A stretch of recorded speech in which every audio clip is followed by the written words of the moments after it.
My team will review the applications and give credentials to new media applicants who meet our criteria and pass United States Secret Service requirements to enter the White House complex.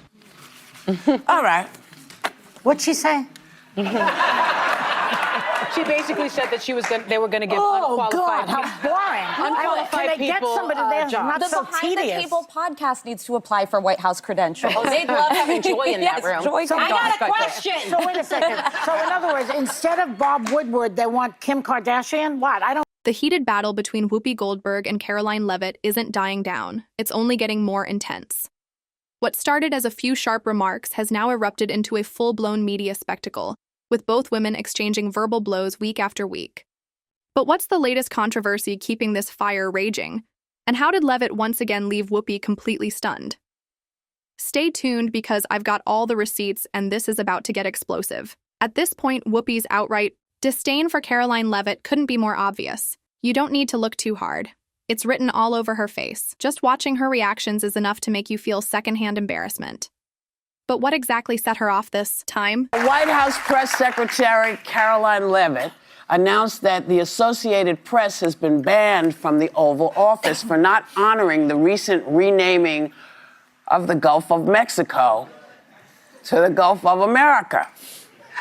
The mistake really is there's too much BS floating out there, and now it's out of our hands. There's no way to control it, so now they're saying they're going to control it. I want to see what they're going to do. Voters do not agree with these despicable women on The View. They are wildly out of touch with the vast majority of Americans, and frankly, they should seek immediate help. It all began when Karoline Leavitt made what should have been a simple statement. Under the Trump administration, the White House welcomed new media voices, including independent podcasters, as long as they met specific criteria.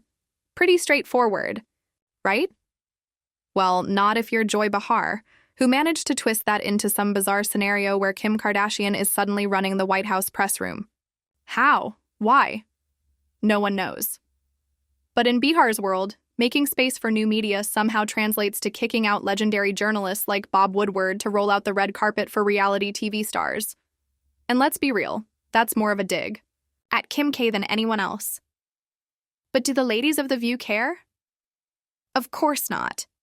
As long as they can take cheap shots at Karoline Leavitt, they'll happily sip their lattes and keep the echo chamber running. No logic, no accountability, just pure, unfiltered pettiness. And speaking of petty, did you catch Joy Behar dismissing Karoline Leavitt's first press conference as boring? Oh, please, these ladies wouldn't be satisfied unless she tap danced across the stage while juggling policy briefings like a circus act. And even then, they'd still find something to sneer at. But Karoline? She wasn't here for the theatrics. She had just a few choice words for them. Sharp, precise, and laced, with the kind of confidence that made the View panel squirm.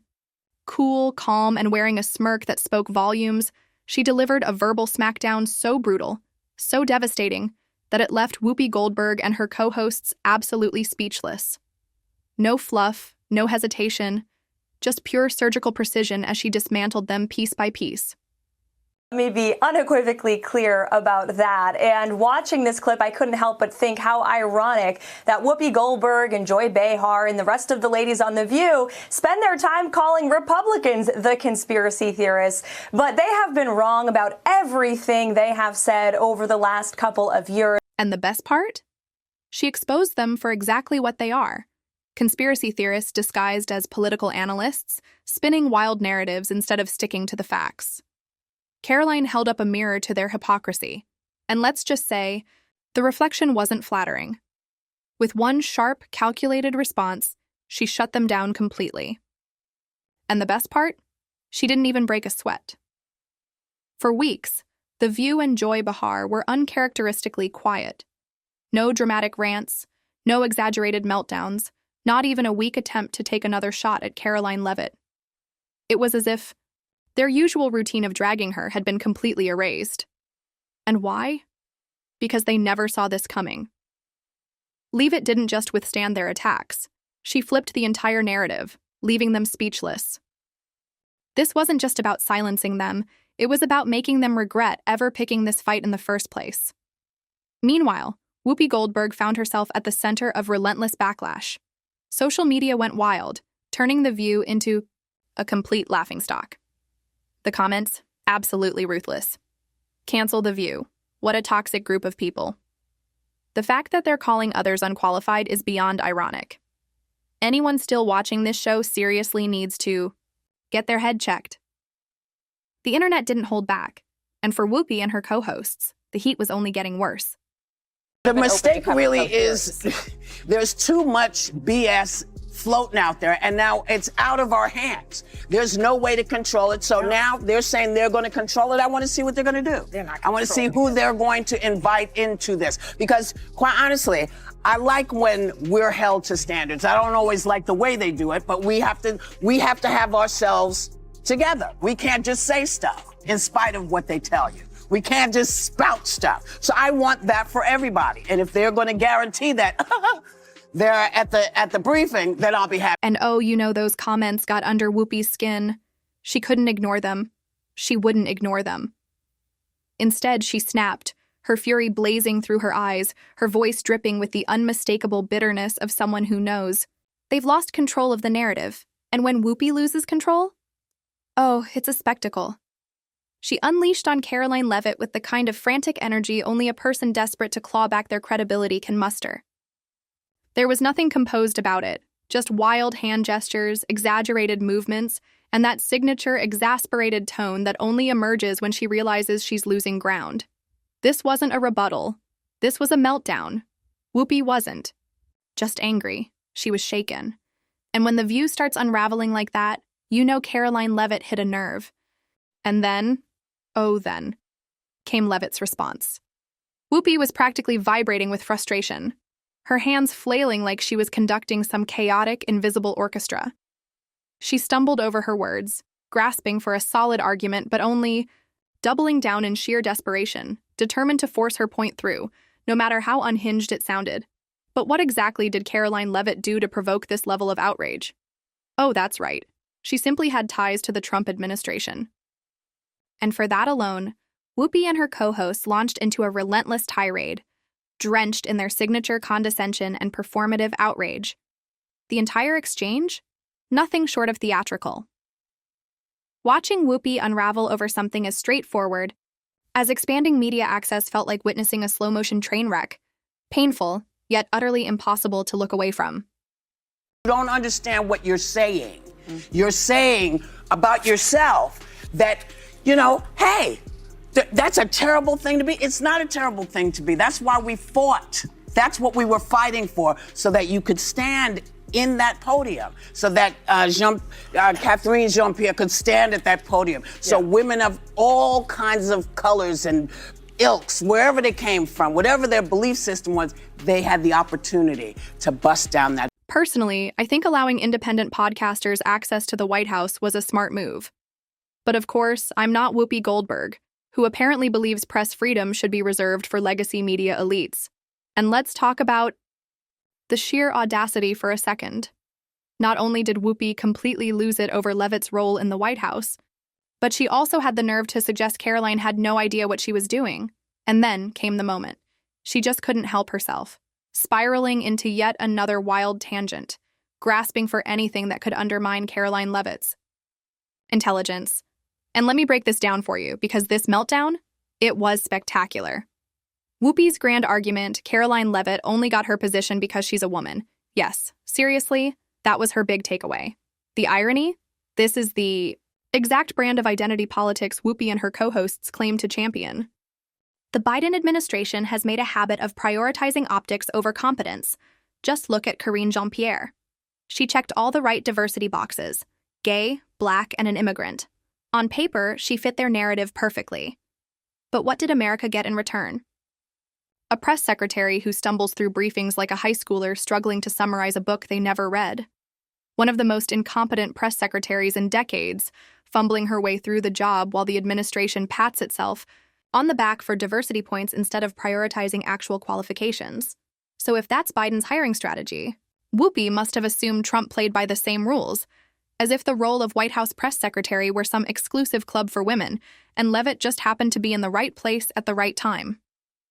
The logic is as flimsy as Whoopi's argument, But that didn't stop her from running with it.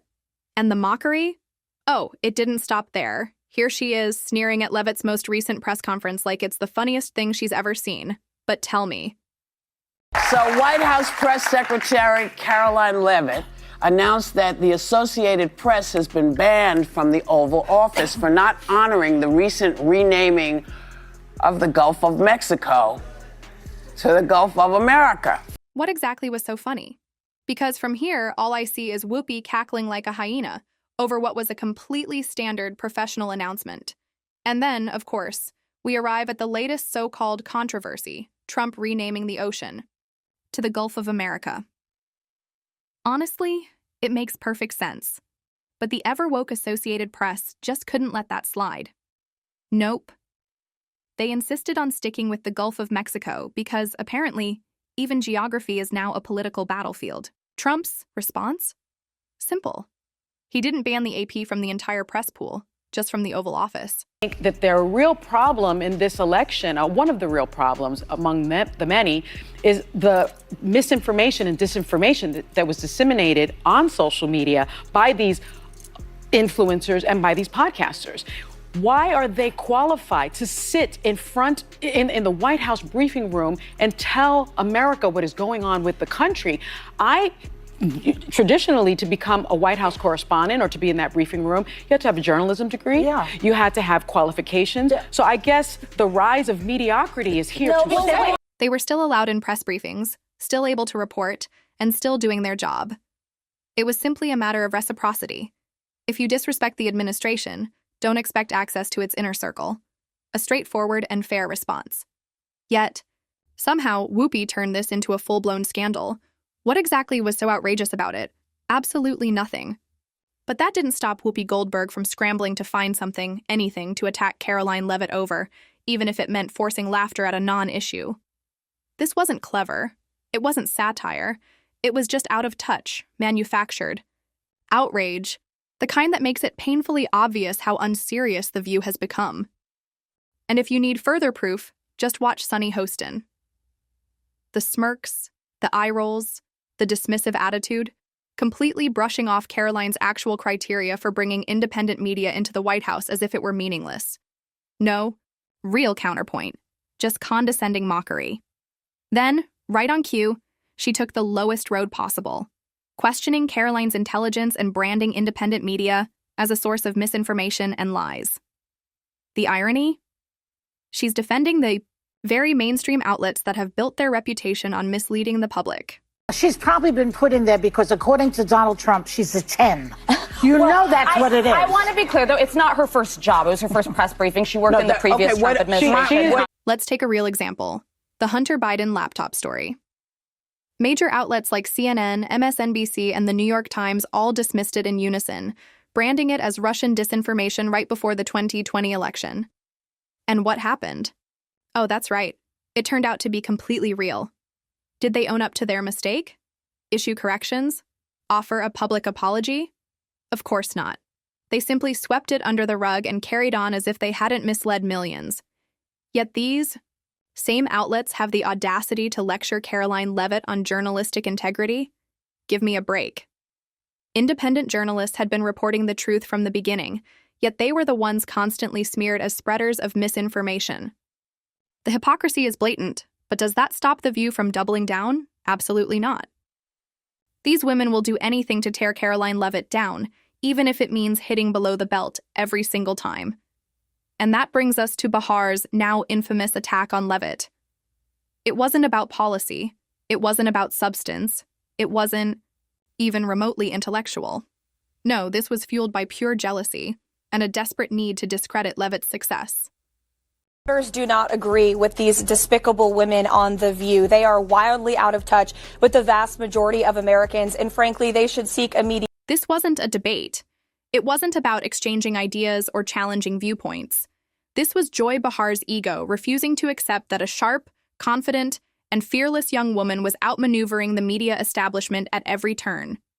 Maybe Bahar was expecting someone more her speed, a dull, uninspiring bureaucrat, the type of political figure who fades into the background, parroting rehearsed talking points without a single original thought. Someone who blends into the system, never questions the approved narrative, and certainly never pushes back. Instead, she got Karoline Leavitt, a press secretary who doesn't just stand her ground, but dismantles weak, baseless arguments with a single cutting response. And that, more than anything, is what drives Behar and her co-hosts absolutely crazy. But it wasn't just Behar who felt the sting. These words shattered Whoopi Goldberg. She wasn't just caught off guard, she was humiliated. For years, Whoopi had been the unquestioned queen of The View, controlling the narrative, shutting down dissent, and pushing the woke agenda without opposition. But now, she was losing her grip. Spewing lies, uttering insane diatribes, and generally behaving in an ugly, hate-filled manner, we marvel and mock the sheer shameless stupidity of the modern left daily. On this program, we've almost become desensitised to the insanity, but even I was taken aback, sickened by this demented diatribe. But Karoline Leavitt's takedown? That was a direct hit, a lightning strike straight to Whoopi's ego. The moment Leavitt told Whoopi to seek help for her Trump derangement syndrome, you could practically hear the collective gasp ripple through the room. This wasn't just a jab. This was a full-blown public diagnosis, delivered with a smirk so sharp it made the burn 10 times worse. And Whoopi? She felt it. Her entire demeanor shifted in an instant. Her face twisted with fury, her eyes burning with barely contained rage. That usual smugness? Gone. That forced laughter she uses to brush off criticism? Nowhere to be found. What was left was pure, unfiltered anger, the kind that doesn't just fade but lingers, bubbling under the surface, waiting for the right moment to explode. But deep down, even Whoopi had to realize, this time, she had been completely outplayed, and the reactions that followed, even worse. That hot mess that they air in the mornings, called The View, had to issue not one, not two, not three, but 4 corrections, legal corrections. 4 legal notes. We only have 3 of them on camera, but look at this. I have another legal note. Oh, my God. Both Trump and Pam Bondi have denied allegations of a quid pro quo. I have a legal note. You want to take this one, Joy, or are you Matt good? Gaetz has long denied all allegations and has not been charged with any crime. That's true. Also, another legal note, Pete Hegseth's lawyer said he paid the woman in 2023 to head off the threat of a baseless law. At this point, it's crystal clear. They don't want strong, independent women. They want compliant women, ones who blindly follow their ideology without question, without critical thought. And if you dare to challenge that, they'll do everything in their power to tear you down. Meanwhile, Karoline Leavitt remains laser-focused on her work, completely unfazed by Whoopi Goldberg and the left's predictable outrage. While The View wastes precious airtime hurling baseless attacks and throwing over-the-top tantrums, Leavitt is handling real issues, proving day after day exactly why she's the right person for the job. She doesn't get caught up in their petty drama because, unlike them, she actually has work to do. While Whoopi and her co-hosts sit on daytime TV, ranting and raving, convincing themselves they're making a difference, Leavitt is at the podium, delivering facts, answering tough questions, and keeping the American people informed. And that's the real difference. The View is just political theater. Karoline Leavitt, she's actually leading. That's it for today. If you enjoyed this breakdown, don't forget to like, subscribe, and hit that notification bell so you don't miss what's coming next. Thanks for watching, and I'll see you in the next one.